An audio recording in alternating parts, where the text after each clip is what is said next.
Amén. Muchísimas gracias, César. Pues bueno, vamos a esta etapa de la vida de Cristo que hemos titulado Crucifixión, Agonía y Muerte.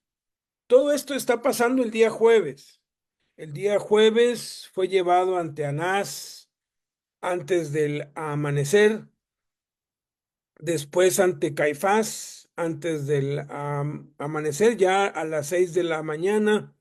Es llevado al Sanedrín, sentenciado inmediatamente y llevado ante Pilatos. En este ínter, Judas se suicida, después es llevado ante Herodes, de nuevo ante Pilatos. Es desde las 6:30 de la mañana hasta las 8:30, cuarto para las 9, que tienen lugar todo esto. Eh, Jesús de nuevo ante Pilato, es flagelado, coronado, es condenado a muerte. Vimos en la última enseñanza que pues Jesús eh, pues padeció 17 cosas, le hicieron por amor a nosotros. Y el número 17 es un número muy significativo porque significa que no hay ninguna cosa que haya hecho falta. Cualquier otra cosa que le pudieran haber hecho ya está incluida en algunas de esas 17. Y hoy vamos a ver la crucifixión, agonía y muerte que suceden entre las 9 y las 12 del día. Em, eh, Aquí estamos pues separando ya después de su muerte, que es abierto su costado y continúan todo esto que está aquí pasa el día jueves y ya luego sigue el viernes, el sábado y el domingo continúa. Entonces vamos a leer los 4 evangelios. Este es un pasaje bastante amplio. Vamos a estudiarlo en dos partes. Vamos hoy a ver 7 de las 14 verdades que aprendemos a Cristo aquí este, con este pasaje. Y pues vamos a dar lectura a todo junto, sin pues diferenciar si es Mateo, Marcos, Lucas o Juan, pero Mateo, Marcos, Lucas y Juan ofrecen información muy abundante, muy amplia de lo que pasa aquí. Entonces damos lectura. Dice, y él, cargando su cruz, salió al lugar llamado de la calavera, y en hebreo Gólgota, y llevándole, cuando salían, hallaron y tomaron a un cierto hombre de Cirene, uno que pasaba, que venía del campo, que se llamaba Simón, padre de Alejandro y de Rufo. A este obligaron a que le llevase la cruz, y le pusieron encima la cruz para que la llevase tras Jesús.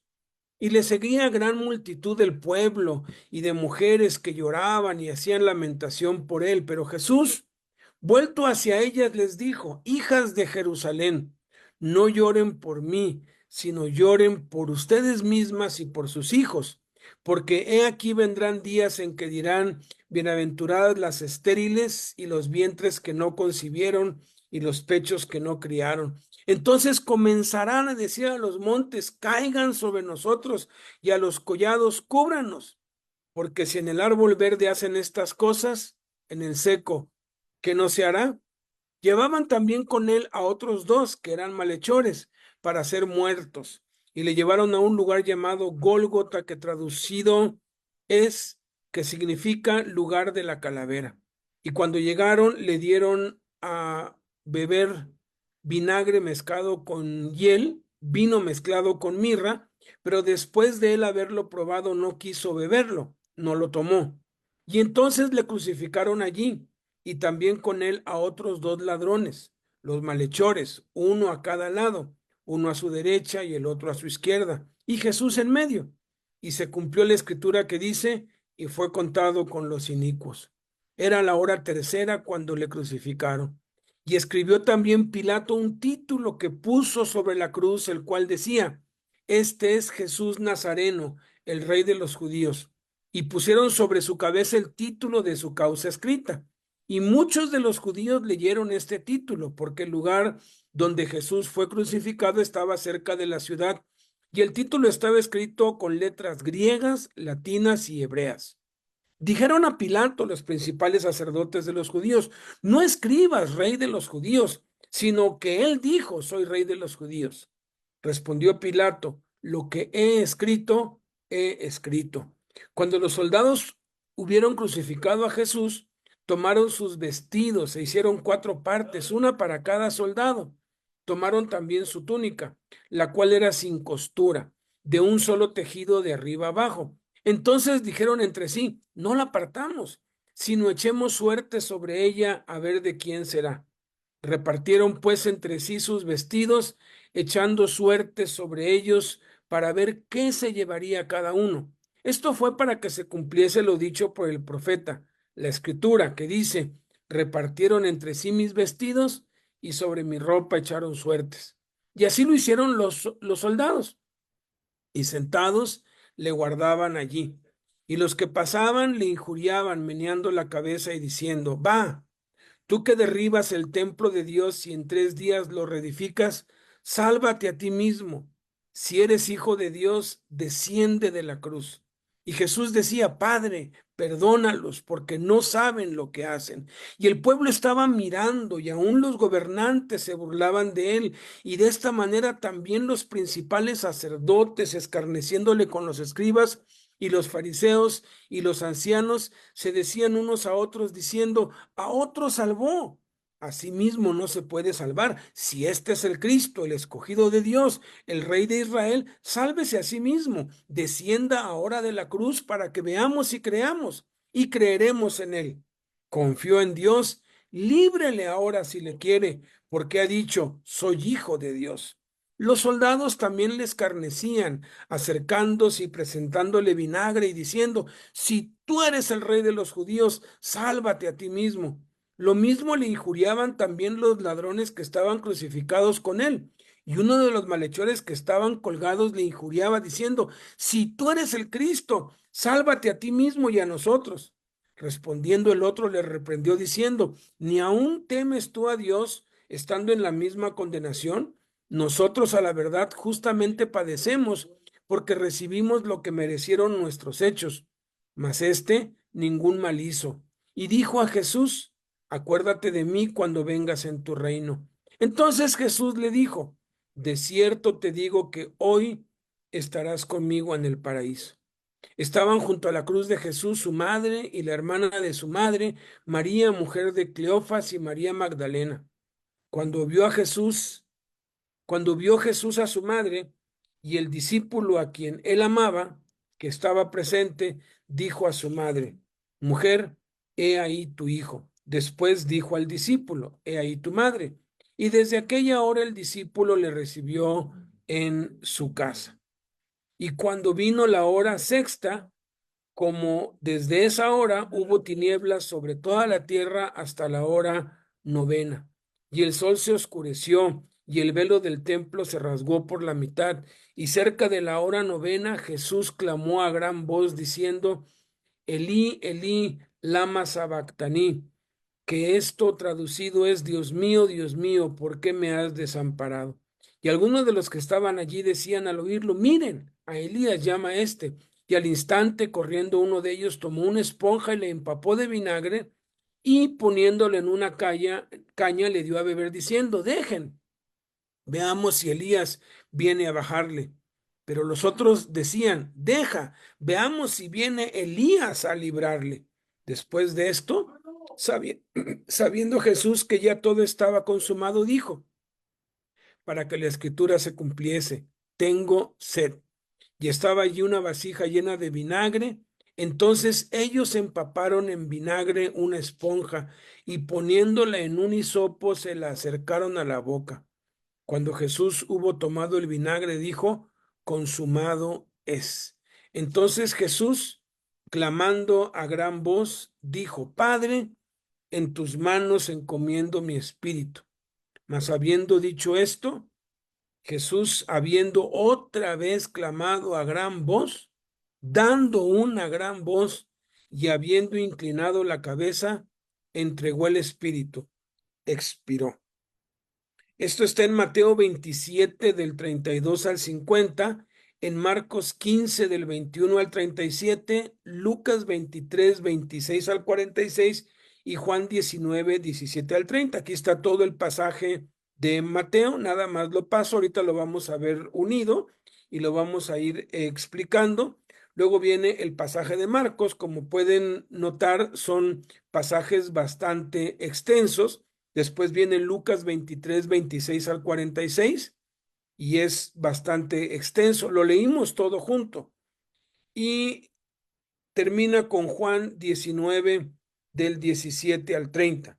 Muchas cosas se entrelazan, otras son exclusivas entre uno y otro. Por ejemplo, nada más para ver un ejemplo breve, no lo vamos a ver todo, porque ya en cada verdad de lo que aprendemos a Cristo vamos a ir repasando cada una de estas partes. Aquí Juan es el único exclusivo que dice, y él cargando su cruz salió al lugar llamado de la calavera y en hebreo Gólgota. Hay muchas revelaciones que son exclusivas o de Juan o de Mateo o de Marcos o de Lucas. Luego dice, llevándole, eso nada más lo dice Lucas, cuando salían, hallaron, lo dice Mateo, Lucas agrega, tomaron a un cierto hombre de Cirene. De Cirene se repite en Mateo, en Marcos y en Lucas. Luego Marcos dice uno que pasaba, que venía del campo y es corroborado por Lucas. Mateo dice que se llamaba Simón. Marcos dice que era padre de Alejandro y de Rufo. Mateo continúa diciendo a este obligaron a que le llevase la cruz, también lo corrobora Marcos, y Lucas es el único que dice, le pusieron encima la cruz para que le llevase tras Jesús. O sea que no fue así como que él se ofreció, ¿verdad? Luego viene un pasaje bastante largo de cuando las mujeres lloraban y hacían lamentación por él. Eso es exclusivo de Lucas, eso no está en ningún otro lugar.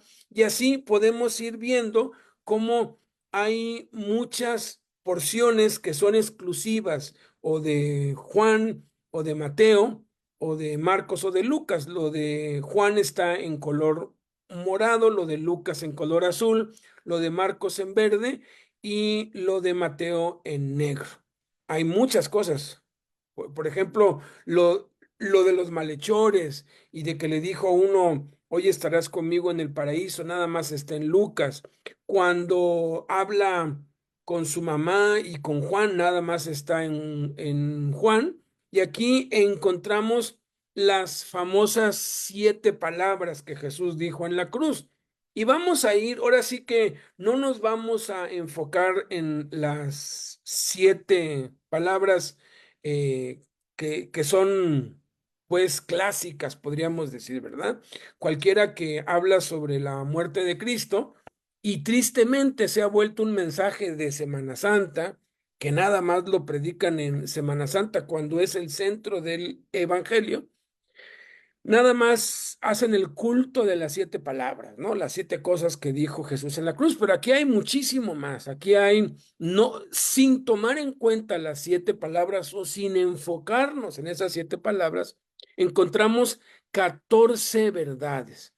Y la primer verdad que aprendemos a Cristo, porque esta serie es el Tetraangelio, aprendiendo a Cristo conforme a la verdad que está en Jesús.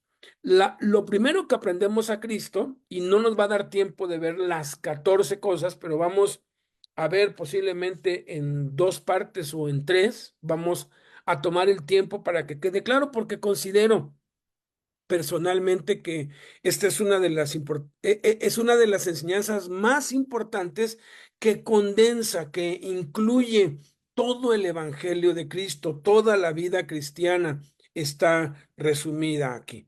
La primera verdad es que debemos llevar nuestra cruz voluntariamente para vida y bendición.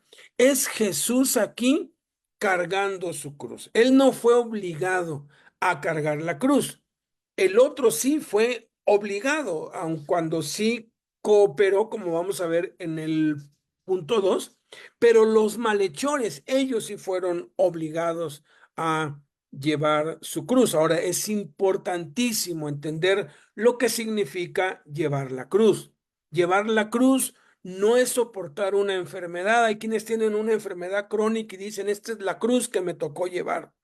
O hay quienes tienen una situación difícil que ya tienen años con esa situación y no se arregla y dicen, esta es la cruz que me tocó. O tienen un hijo descarriado. Yo he oído madres y padres que han dicho, ay, nuestro hijo es la cruz que nos mandó Dios.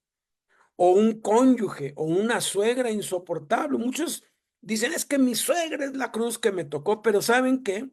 Eso no es la cruz. La cruz no es eso, porque llevar la cruz es un acto de la voluntad, es algo que elegimos, es algo que nosotros decidimos hacer o no hacer, no algo que se nos impone. Jesús dijo a las grandes multitudes que lo seguían.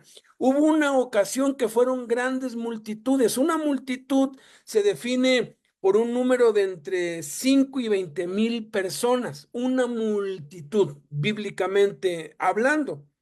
Grandes multitudes eran más de 100,000 personas. Y en esta ocasión en Lucas, Jesús se volvió y le dijo a esa gran multitud, le dijo a todos y nos dice a ti y nos dice a mí y dice a cada uno de los que están escuchando este mensaje, sea que estén ahorita en vivo o que lo vayan a escuchar después.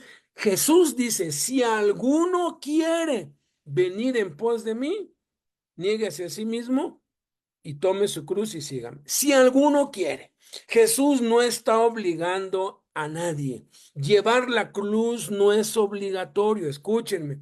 Dios no nos castiga si no llevamos la cruz. No nos vamos a ir al infierno si no llevamos la cruz, pero los únicos perjudicados por no llevar la cruz somos nosotros, porque hay consecuencias inherentes que vamos a ver posteriormente. Llevar la cruz produce vida y bendición. Por eso es que la verdad que estamos aprendiendo aquí es que Jesús llevó voluntariamente la cruz para vida, porque fue para darnos vida. De la muerte produjo la vida, porque de aquí se iba a gestar la resurrección. No podía haber resurrección, el evento histórico más impresionante de toda la historia y de toda la eternidad, la resurrección, si no había muerte. Y no podía haber muerte si no era a través de la cruz. Y bendición, porque todas las cosas que pertenecen a la vida y a la piedad nos fueron ya dadas en la cruz. Al morir Cristo en la cruz, allí nos dio herencia, allí es donde nos bendijo. Por eso es importante entender lo que significa la cruz. La cruz no significaba para los lectores de este tiempo lo que significa para muchos el día de hoy. Para muchos el día de hoy la cruz es un símbolo de un cementerio, ¿verdad? A los cementerios le ponen una cruz, o puede ser de un hospital o de una ambulancia como la Cruz Roja. Algunos otros lo usan como un símbolo de fe, pero eso es totalmente equivocado y erróneo, porque nunca en estos tiempos y durante más de 400 años jamás la cruz fue usada como un símbolo. Era lo más aberrante que existía. El solo pensamiento de la cruz, el solo pensar en la cruz causaba repugnancia. Es como si hoy habláramos de un machete afilado lleno de sangre. ¿Quién tendría un machete como adorno en su casa o como símbolo? O la guillotina, ¿no? Imagínense que alguien manda a hacer una guillotina en miniatura y pone una personita allí que le mochan la cabeza y se la cuelga. ¿Qué pensarías de alguien así? ¿Qué pensarías de alguien que trae colgando o tiene en la sala de su casa una guillotina? ¿Qué pensarías? Oye, qué morboso, qué cruel, oye, qué aberrante, qué no ¿qué no has leído qué no conoces la historia que la guillotina se usaba para ejecutar personas y cortarles la cabeza?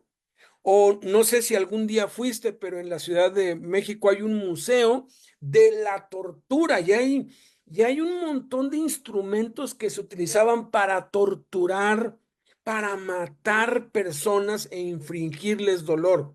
Pues si no lo sabías, históricamente, científicamente, probado por toda la historia y por toda la ciencia, el método de ejecución más doloroso, más terrible que jamás ha existido era la crucifixión.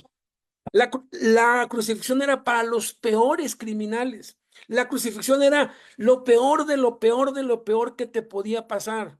A los presos sentenciados a muerte se les concedía un último deseo, una cena o ver a su madre o tener alguna visita de alguien.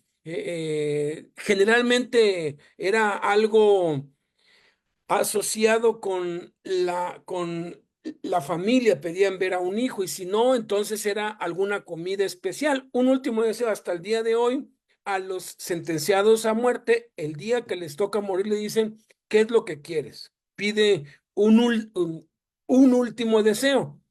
Los historiadores aseguran, no está escrito, pero por el contexto podemos deducir que así fue, que el último deseo de Cristo como prisionero, porque tenía derecho fue que su madre pudiera estar al pie de la cruz, porque nadie, absolutamente nadie podía estar al pie de la cruz. Los soldados romanos establecían un perímetro, un cerco, y nadie se podía acercar, y cualquiera que se acercara o pasara el perímetro era ejecutado al, al instante. ¿Cómo es que María y Juan y María Magdalena estaban ahí al pie de la cruz? Lo más seguro, los historiadores afirman que fue el último deseo que pidió Jesús, tener a su familia al lado de él. ¿Saben cuál fue el deseo, el último deseo que pidió Pablo? Y eso está escrito en las crónicas de Roma, porque ellos documentaban todo. El último deseo de Pablo fue, quiero morir crucificado. ¿Saben quién era el emperador a quien le llegó esa solicitud? Calígula. Calígula ha sido el emperador más cruel, violento, perverso. Mira, ni Hitler, mira, en los anales de la historia no hay un personaje más depravado, más cruel, más monstruoso que Calígula. ¿Y saben qué dijo? ¿Qué dijo Calígula? Cuando escuchó la petición de Pablo, dijo, no, un ciudadano romano no puede morir esa muerte tan aberrante. Fíjate, para el hombre más aberrante que ha existido, la crucifixión era una mayor aberración. No, no, no encuentro palabras para poder transmitirte el oprobio, la vergüenza, la repugnancia que era la cruz en este tiempo. Muchos lo tienen como símbolo y hasta lo traen colgando. Es vergonzoso, no entienden, no saben. Eso no fue la intención de Dios. Cuando habla de la cruz, no habla de un símbolo, tampoco habla de una enfermedad o de una crisis. No, la cruz significa muerte, muerte. No significa otra cosa, oprobio, vergüenza, maldición. La cruz era lo peor y espiritualmente tiene un significado increíble. Miren, llevar la cruz produce vida y bendición. Ahorita vamos a ver lo que enseñó Jesús, lo que significa llevar la cruz. Si elegimos no llevar nuestra cruz, aunque no va a ser Dios quien lo va a hacer, las consecuencias van a ser evidentes. Es como si tú, pues, no te ocupas en alimentarte bien, no tomas agua. Ya tengo 40 años en el Evangelio para poder corroborar después de 15, 20 años, personas, incluso conocidos, amigos, que hace 15, 20 años me dijeron, no, no, el agua no me gusta, yo no tomo agua, yo el agua guácala, me da asco el agua. Y hoy tienen problemas renales, algunos hasta se han muerto, porque no quisieron tomar agua. Dios no los castigó, no fue un juicio del cielo, no, simplemente al no consumir agua, te dañas a ti mismo. Es algo natural la ausencia del agua en el cuerpo, del agua natural en el cuerpo, causa estragos. Y no es Dios que lo hace, es uno mismo. Entonces, el no llevar la cruz produce lo contrario, produce muerte y maldición. Y muchos cristianos son como los cristianos de la iglesia de Sardis. Miren cómo dice Apocalipsis 3 del 1 al 3 en la nueva traducción viviente. Se los voy a poner aquí para que lo puedan leer, porque a mí me pareció impresionante. Dice, yo sé todo lo que haces y que tienes la fama de estar vivo. Tienes la fama de estar vivo, pero estás muerto. Despierta, fortalece lo poco que te queda, porque hasta lo que quede está a punto de morir. Veo que tus acciones no cumplen con los requisitos de mi Dios. Vuelve a lo que escuchaste y creíste al principio y reténlo con firmeza. Arrepiéntete y regresa a mí. Si no despiertas, vendré a ti de repente cuando menos lo esperas, como lo hace un ladrón. Qué impresionante, ¿verdad? Muchos cristianos están muertos. ¿Por qué? Porque no llevan su cruz. Entonces, ¿qué significa llevar la cruz de acuerdo a lo que enseñó Jesús? Significa muerte a la carne. Crucifica la carne con tus pasiones y deseos. Haz morir lo terrenal en tu vida. Significa matar la carne, pues. Con Cristo estoy juntamente crucificado. Y Jesús enseñó de cuatro cosas que implica llevar la cruz. Cuatro cosas que a todos los seres humanos nos encantan, cuatro cosas que practicamos constantemente, pero que cuando las hacemos para Dios producen dolor, molestia, esfuerzo y sacrificio y cuestan trabajo. La primera de ellas es hablar. A los seres humanos nos encanta hablar. Tanto nos encanta hablar que ya en las ciudades ya no hay persona que no tenga celular. Todo el mundo tiene y hablan y hablan y hablan y hablan y la gente habla y habla y habla y habla porque a la gente nos gusta hablar, nos gusta que nos escuchen, nos gusta hablar aun cuando lo que hablemos no tenga ningún sentido. A los seres humanos nos gusta hablar.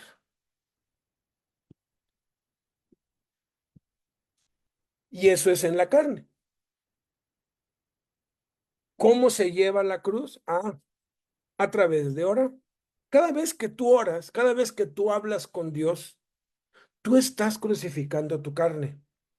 Cada vez que tú decides orar, tú estás llevando la cruz. ¿Qué significa llevar la cruz? Orar. Porque ¿saben qué? Hablar con Dios cuesta. Hablar con Dios duele. Hablar con Dios causa molestia. Hablar con Dios no es fácil. Hay quienes empiezan a hablar, a orar y a los 2 minutos ya no saben ni qué decir en la iglesia en casa. Les ponemos a cada uno 2 minutos y hay quienes ya no saben ni qué decir. No, no pueden hablar por 2 minutos. En las veladas les damos 5 minutos o 10 minutos cuando una vez pusimos 15. No, hombre, los 6, 7 minutos. Hay quienes no pueden sostener una conversación con Dios de más de 10 minutos. Ya no tienen palabras y ya no puede más. Porque a la carne le cuesta orar. Y siempre nos va a costar porque vivimos en este cuerpo de carne. Entonces, ¿qué es llevar la cruz? Es orar, hablar con Dios. Entonces, debemos llevar nuestra cruz voluntariamente. Se puede traducir así, debemos orar voluntariamente. Porque como vamos a ver al rato, hay a quienes, bueno, si nos da tiempo, ¿verdad? Hay a quienes son obligados a llevar la cruz. Si tú no oras voluntariamente, entonces van a pasar situaciones en tu vida en donde te vas a ver obligado a orar. Pero qué necesidad, como decía Juanga, ¿verdad? ¿Qué necesidad? ¿Para qué tanto problema? Mejor decido, decido hacerlo. La segunda cosa que a todos los seres humanos nos encanta es leer, estar informados, ¿no? Por eso tantos periódicos y tantos comentarios, y es increíble. Hay publicaciones en el Facebook que tienen 1,800 y tantos comentarios o 5,000 comentarios, y hay quienes los leen todos, todos los comentarios los leen, porque nos fascina leer.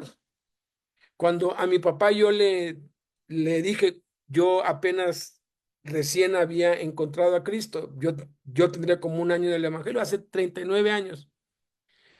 Tienes que leer la Biblia, papá. Me dijo, no, no la voy a leer porque a mí los libros de pura letrita no me gustan. Yo no podía creer lo que estaba oyendo, porque yo conozco a mi papá, pues yo pues viví con él y fui a su cuarto, abrí el closet. ¿Y qué será? Como 1,5 metros de alto y 1 metro de ancho, un cerro de puras novelas policíacas. Así, un montón. Agarré un bonche, fui a la sala donde él estaba y se las tiré ahí enfrente de él. Le dije, ¿y esto qué? Esas novelas policíacas eran pura letrita. No tenían ni una sola imagen, ni una sola figura. Todo era pura letrita. Me dijo, pero eso es diferente. Pues es que puedes leerte libros. Hay quienes me dicen, no, me leí Harry Potter o este otro libro en 3 días y no pueden leer la Biblia. No pueden sostener una hora de lectura de la Biblia porque de verdad duele la cabeza, cansa, cuesta. Hay oposición de la carne, oposición de los demonios. Es algo trabajoso, pero precisamente allí es donde entra nuestra voluntad. Lo voy a hacer aunque me duela, aunque me cueste. Lo voy a hacer aun cuando no sea natural, porque leer la palabra de Dios es costoso, trabajoso, dificultoso. Entonces, ¿qué es llevar nuestra cruz? Orar voluntariamente, leer voluntariamente. Entonces, debemos llevar nuestra cruz, debemos orar y leer voluntariamente para vida y bendición. Tercer cosa que a los seres humanos nos encanta, nos fascina, es reunirnos.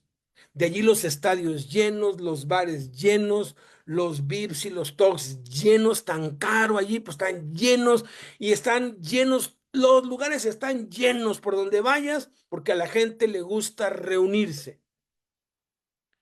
Pero no se trate de reunirse para Cristo, de asistir a una reunión cristiana, porque entonces empiezan a haber peros y empiezan a haber obstáculos y cualquier cosita y ya no va uno, ¿verdad? Porque cuesta trabajo reunirse, porque llegas y el diablo te empieza a bombardear y te empieza a mostrar los defectos de uno y del otro y te da sueño. Es increíble cuántos se duermen o nos dormimos, diría el otro, porque a veces estamos, pues, Blanquita y yo, ahora, ahora ¿qué se llama? En el Congreso, M- M- Manzanillo, pues Blanquita, pues seguido me daba un codazo y me decía, no te duermas, porque sin pensarlo se empezaban a cerrar los ojos y cuando estás compartiendo te das cuenta. Es imposible que no te des cuenta, pero no sé, yo creo que una cuarta parte, uno de cada cuatro, pestañea, bosteza, algunos de plano se duermen, ¿no? Y no se juzga, no es una crítica, es que es difícil, cuesta trabajo, pero a la gente le gusta reunirse, es más, pagan por ir a ver a algún comediante o alguien que les habla sobre, pues, medicina, pagan y pagan bastante por ir a escuchar a alguien que les dice puras majaderías, pagan porque a la gente le gusta y eso a la carne le encanta, pero con las cosas de Dios cuesta trabajo. Y la cuarta cosa es comprar. A los seres humanos nos encanta comprar, pagar y recibir, ¿no? Y hoy ya hay una fiebre por comprar y comprar y comprar y comprar. Y a la gente le gusta gastar siempre y cuando sea para ellos. Pero cuando se trata de Dios, cuando se trata de diezmar y ofrendar, cómo duele. Uy, sí, ahí sí, no, es que, y ahí pone uno pretextos y pone 20,000 excusas y cuesta trabajo, pero es algo voluntario. Entonces, podemos traducir, debemos llevar nuestra cruz voluntariamente, lo podemos traducir así de acuerdo a lo que enseñó Jesús. Debemos orar, leer la Biblia, congregarnos y diezmar voluntariamente para vida y bendición. Estos cuatro hábitos, estas cuatro disciplinas, estas cuatro acciones van a producir vida y bendición en mi vida.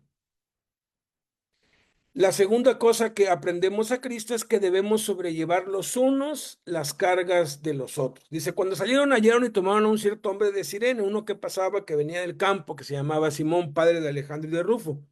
A este obligaron a que le llevase la cruz y le pusieron encima la cruz para que la llevase tras Jesús. En Gálatas 6 el Espíritu Santo lo ordena, sobrelleven los unos las cargas de los otros. Aquí, aun cuando lo obligaron, al final de cuentas lo hizo y llevó la cruz tras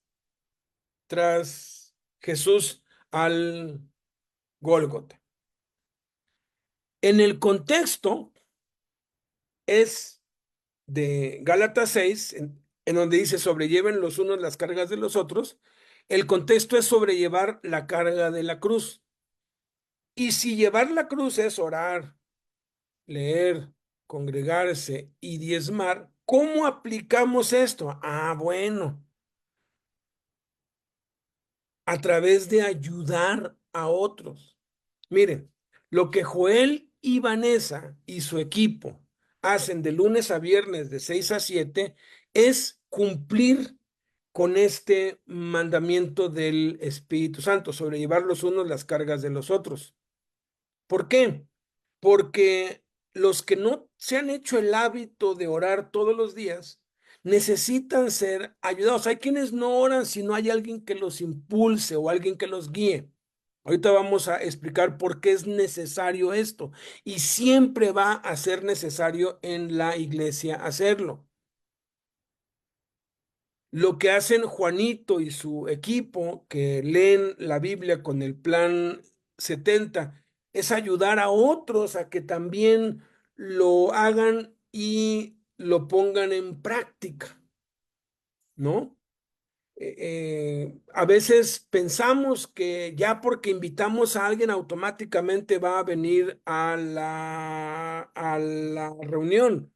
Por experiencia, cuando fuimos a hacer encuestas casa por casa, Yo a través de los años me di cuenta que de 100 personas que evangelizas, habrá como 10 que reciban a Cristo o tal vez más, pero habrá como 10 que te digan, sí, me gustaría asistir a una reunión, y de esas 10 a lo más una, y a veces ninguna irá, a menos que tú le ayudes a sobrellevar sus cargas. Me acuerdo de Jaime que contó cuando ganó su primer alma para Cristo, ¿no? A él no le gustaba que dijéramos las almas, ¿no? Porque somos personas, ¿no? Pero pues le habló de Cristo al piojo, y el piojo recibió a Cristo y lloró, y llegó bien contento a la reunión de la tarde que ellos tenían, y llegó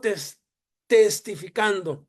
Le hablé al piojo de Cristo y recibió a Cristo, y ya hizo la oración. Y el chiquitico, el venezolano que le había ganado para Cristo, le dijo, ¿y qué haces acá? Y dijo, pues aquí estoy para el culto. ¿Qué haces acá? Pues aquí estoy listo para el culto. Y le dijo, ¿qué haces acá? 3 veces. Y no entendió Jaime. Entonces el otro le, le, le- le dijo, cuando tú recibiste a Cristo, ¿viniste solo aquí? Le dijo Jaime, no. ¿Cómo empezaste a venir acá? Pues tú ibas por mí, y te tenía que traer a la fuerza, y te tenía que traer prometiéndote que te iba a dar café, que te iba a dar pan, y tenía que convencerte y casarte a veces, porque a veces se le escapaba. Y le dijo, ¿qué haces aquí? Si ya recibió a Cristo, tienes que ir por él. Y entonces se fue, y el piojo obvio le dijo, es que tengo que hacer eso, tengo que hacer el otro. Y empezó con la labor de, mira, va a haber café, vamos a dar pan, y convencerlo a empezar a llevarlo, a acarrearlo para que se congregara. En Hebreos 10:23 al 24 dice, considerémonos unos a otros para estimularnos al amor y a las buenas obras. Y luego dice, no dejando de congregarnos como algunos tienen por costumbre, sino exhortándonos, y tanto más cuanto ven que aquel día se acerca. Estimularnos al amor y a las buenas obras tiene que ver con el dinero, sobrellevar las cargas los unos de los otros, porque para que hagas buenas obras necesitas dinero. En todo les he enseñado, dice Hechos 20:35, que trabajando así se debe ayudar a los necesitados y recordar las palabras del Señor Jesús, que dijo, más bienaventurado. Entonces hay que estimularnos a ayudar a los enfermos, a los presos, a los huérfanos, a orar unos por otros. Cuando tú oras por la necesidad de otros, tú estás sobrellevando su carga. Y todo esto lo podemos corroborar con Juan 21:15. En Juan 21:15 dice, cuando hubieron comido, Jesús dijo a Simón Pedro, Simón hijo de Jonás, ¿me amas más que estos? O sea, ¿me amas tú más de lo que me aman ellos? Le respondió, sí, Señor, tú sabes que te amo. Jesús le dijo, apacienta mis corderos. Fíjate, ¿amas a Cristo? ¿Amas a Cristo? ¿Amas a Cristo más que otros? Esa es la competencia que deberíamos hacer. Yo voy a amar a Cristo más que todos. Bueno, si de verdad amas a Cristo, apacienta sus corderos. ¿Quiénes son los corderos? Los bebés en Cristo. Los que acaban de recibir a Cristo, los recién nacidos. En corto, son los de tu casa, tus hijos, los que están ahí.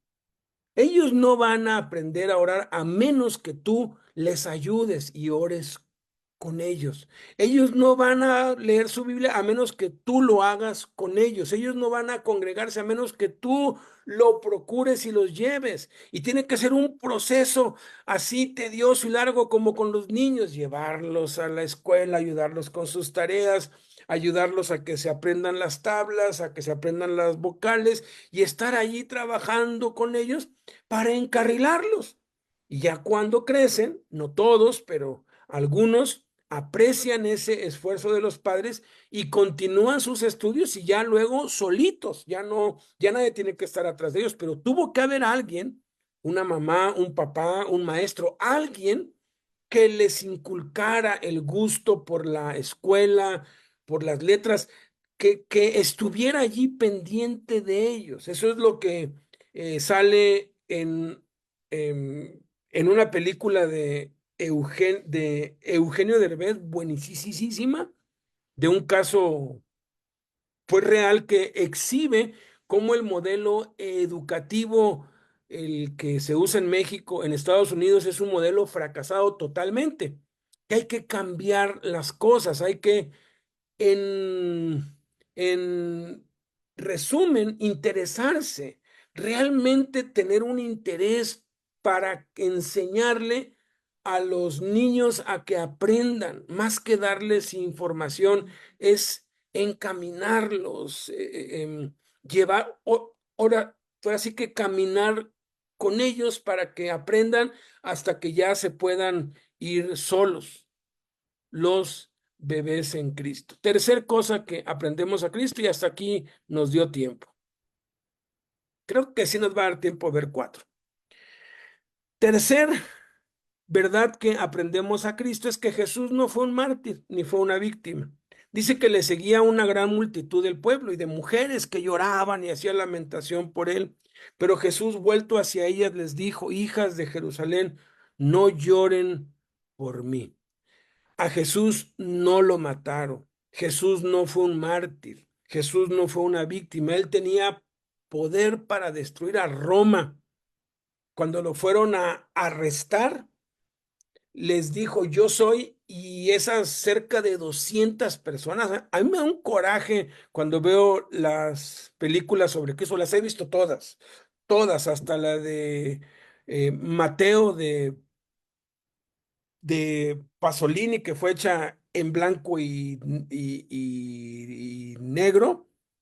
Y es tan triste ver cuánto dinero gastan y a la hora del arresto de Cristo siempre ponen a 5, máximo 10. La de Franco Sefirelli llegan como unas 30, 40 personas, pero la Biblia dice que eran más de 200 y había de todos: soldados, alguaciles, sacerdotes, había de todo, gente con palos. Eso era no era una multitud de miles, pero sí era una muchedumbre de más de 100 personas que fueron por Cristo, y con una sola palabra los derribó a tierra a todos. El Apocalipsis nos muestra que en la segunda venida de Cristo Jesús, con su aliento, nada más va a hacer esto, ¿no? Bueno, algunos que no se lavan los dientes y comen sopilotes sin quitarle las plumas, a veces nos salvan y el tufazo hombre, nos hace que nos volteemos, ¿no? Ahí está ese dicho: cuando comas sopilotes, quítale las plumas, ¿no? Pero no mata a nadie, ¿no? Pero Jesús va a hacer esto. Y con ese simple aliento va a destruir en segundos a 200 millones de seres humanos, los va a exterminar, los va a desintegrar, y se va a hacer un lago de sangre. Eso es lo que le da virtud a la muerte de Cristo, que a Cristo no lo mataron. Jesús mismo dijo: nadie me quita la vida, yo de mí mismo la pongo. Este mandamiento recibí de mi Padre, ¿no? Tengo poder para poner mi vida y tengo poder para tomar mi vida. Entonces, deja de decir: ay, pobre Cristo. No, Él lo hizo voluntariamente. Él lo hizo porque era la voluntad de Dios, porque fue obediente al Padre. No sientas tristeza por Cristo. Si alguna vez has sentido tristeza por Cristo, ¿qué es lo que quieren simular en eh, pues Semana Santa y con todas las cosas el Vía Crucis? Es eso de que, ay, pobre Jesús. No, Jesús no fue un mártir. Y número cuatro, y acabamos aquí porque el tiempo ya nos ganó, pero más vale ver las cosas bien y, y que queden claras, ¿verdad? La cuarta cosa que aprendemos a Cristo es que debemos llorar de arrepentimiento por nosotros y por nuestros hijos. La mayoría piensa o espera que cuando se entregue a Cristo y se consagre, los problemas se acabarán. Y muchos buscan de Dios porque quieren librarse de los problemas. Y saben, Dios es bueno, Él nos libra de problemas, Dios es misericordioso, nos ayuda. A mí me ha sacado de 1000 problemas, de 1000 aprietos. Pero el objetivo de la vida cristiana no es una vida libre de problemas y aflicciones, sino el que seamos transformados a la imagen de Cristo. Dios está más interesado en que nuestro carácter se vuelva semejante al de Jesús, a que la pasemos bien y cómodamente en esta vida, más interesado en que se infrinja dolor sobre nuestra vida, porque es necesario que a través de muchas tribulaciones entremos al reino de Dios para producir en nosotros justicia, paz, gozo, poder, amor en el Espíritu Santo, a que tengamos bienestar y prosperidad y en esta vida la pasemos chévere, ¿no? Ahora, es importante notar aquí que la palabra llorar acá es la misma que se utiliza en Mateo 5 cuando dice bienaventurados los que lloran. De hecho, esta palabra se utiliza muy pocas veces y es la misma palabra en griego que se usa cuando dice que Jesús lloró. Hay 7 significados o 7 causas por las que la gente llora. La gente llora por tristeza. Cuando estás triste lloras, es una reacción natural. Pero la gente también llora por frustración, cuando le sale algo mal, cuando pierde algo, cuando se frustra. La gente también llora por alegría. Hay quienes de alegría lloran, estoy llorando de alegría. El dolor produce lágrimas, te dan un golpe y lloras, te duele y lloras porque es una reacción también al dolor. Hay quienes lloran por angustia, por miedo. Hay quienes de miedo lloran. Están tan angustiados, tan preocupados con tanta incertidumbre que lloran porque no saben qué es lo que les espera. El miedo, la angustia producen llanto. La sexta causa o el sexto significado de la palabra llorar es la impotencia. A veces hay quienes lloran de coraje, de enojo, están tan enojados y no pueden hacer nada, ahora sí que los que están presos, al preso y los que nos están oyendo aquí, pues les llega el carcelazo, ¿verdad? ¿Y el carcelazo qué es? Pues es la impotencia, o sea, no puedes hacer nada. Y entonces el cuerpo reacciona y llora. Pero hay un significado que es el séptimo, que no tiene que ver ni con las emociones, ni con las, pues, terminales nerviosas del cuerpo y que tiene más que ver con la conciencia, tiene que ver más con lo que sabes, con el arrepentimiento, que quiere decir metanoia o cambio de mentalidad que tiene que ver más con lo que crees que con lo que sientes. Llorar, esta palabra rara que utiliza aquí es dolerse del pecado, dolerse de nuestra condición ante Dios, dolerse de que somos pecadores, sentir pesar por lo que somos pecadores, que estamos imposibilitados para alcanzar la santidad divina. Significa dolerse del pecado y fracaso de los demás y saber que hay alguien que se interesa por nosotros. ¿Cómo reaccionas ante las noticias de los monstruos asesinos? ¿Con repugnancia? ¿Con juicio?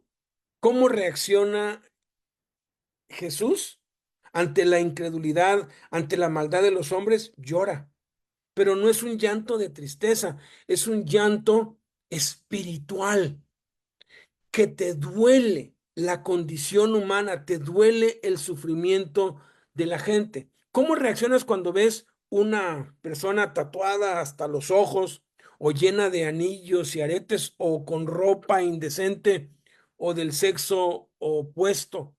un hombre pues vestido de mujer o una mujer vestido de hombre.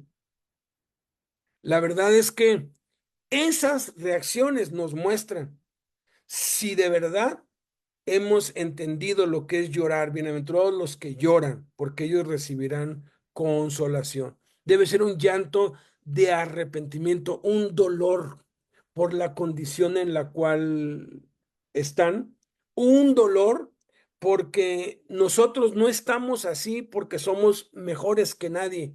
Nosotros estamos así por la pura gracia y misericordia de Dios. Yo hablé en eh, eh, con con una interna que la prensa la había catalogado como un monstruo, porque había envenenado a sus hijos, se había envenenado ella, sus cuatro hijos, pero la dosis del veneno que ella tomó y la dosis del veneno para su hija mayor no alcanzó para quitarles la vida y murieron los tres hijos, nada más. Y todo mundo, ¿no? Qué madre tan inconsciente y puro juicio contra ella porque no hemos aprendido, no tenemos la conciencia de Dios. Yo me senté a hablar con ella y me abrió su, su corazón. Hace unos 30 años esto, Lupita Ceballos, y en 20 minutos me contó lo que el marido obligaba a hacer a ella y a sus hijos. Híjoles, en 20 minutos mi, mi corazón ardía de furia. Yo quería salir y destrozar a ese tipo y de pronto el Espíritu Santo me hizo reaccionar y me mostró, tú apenas estás oyendo lo que le hacía, lo que les obligaba a hacer y estás enardecido y furioso. Imagínate lo que ella vivió. Imagínate el infierno por el cual pasó. Y tampoco estás considerando que este hombre también fue víctima. Y aun cuando el juicio es contra el hombre y contra ella, yo amo a los dos. Ojalá puedan ver la película, pero está muchísimo mejor el libro. Ya hay audiolibro, la, la, la, la cabaña, que es en donde Dios muestra que Él ama tanto al violador como al violado. Él ama tanto al asesino como al asesinado, como a los padres del asesinado. Dios ama a todos. Y lo que debería producir en nosotros es esto. Debemos nosotros realmente dolernos por nosotros si no estamos apegados a Cristo, por nuestros hijos, por este mundo que está agonizando. Y bueno, la próxima semana, gracias a Dios, me toca este lunes, estos próximos 4 lunes, primeramente Dios, vamos a estar aquí con todo, escudriñando la vida de Cristo y este episodio tan crucial que es su agonía, crucifixión y muerte. Entonces, esta ha sido la parte 1. Nos faltan 10 verdades más. Espero en dos sesiones más verla. Mientras tanto, quedémonos con esto, ¿no? El quinto punto, que es el que les estaba explicando hace un rato, que los que no conocen a Cristo también llevan su cruz, pero obligadamente para muerte y perdición, y los cristianos que tampoco quieren, pues, llevarla. Pero eso ya lo veremos.